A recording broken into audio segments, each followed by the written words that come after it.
When I worked at Boeing, I was a programmer analyst, and I was tasked with one day making a survey questionnaire.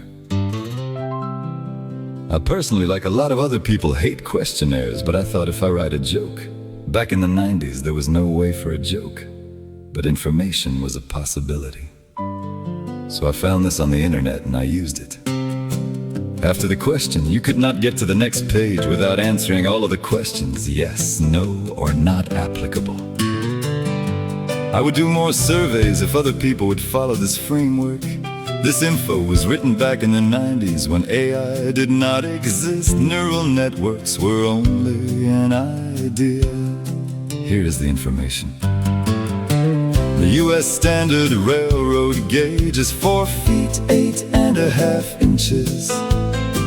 That's an exceedingly odd number. Why was that gauge used? Because that's the way they built them in England, and English expatriates built the US railroads. Why did the English people build them like that? Because the first rail lines were built by the same people who built the pre-railroad tramways, and that's the gauge they used. Why did they use that gauge then? Because the people who built the tramways used the same jigs and tools that they used for building wagons, which used that wheel spacing. Why did the wagons use that odd wheel spacing? Well, if they tried to use any other spacing, the wagons would break on some of the old long-distance roads, 'cause that's the spacing of the old wheel ruts. So who built these old rutted roads?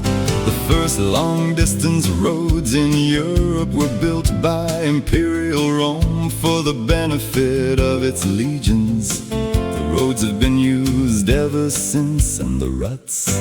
Roman war chariots made the initial ruts, which everyone else had to match for fear of destroying their wagons.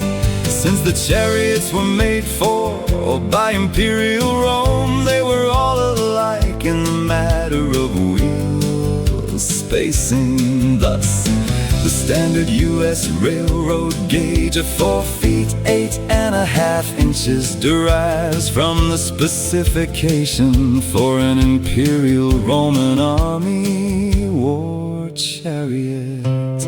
Specs and bureaucracies survive forever.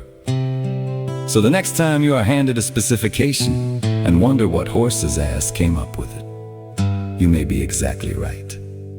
Because the Imperial Roman chariots were made to be just wide enough to accommodate the back ends of 2 war horses.